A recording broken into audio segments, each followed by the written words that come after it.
Қызғылт семізот немесе алтын тамыр. Ірі әрі жуан тамыры бар жасаңшөп тұқымдасына семізот туысына жататын көп жылдық шөп тектес өте бағалы дәрілік өсімдік. Тамырының сыртқы қабығын пышақпен ептеп ашыса, мұрынға аңқыған хош иіс келеді.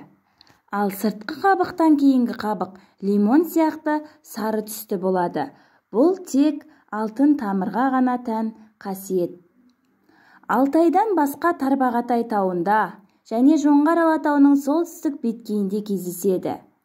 Ылғалды әрі қиыршық тасты беткейлерде, өзен аңғарлары мен жағалауларында, шалғындықтарда және бұта шіліктерде орманның жоғарғы бөлімінен Альпі белдеуіне дейінгі аралықта өсіп жатыр.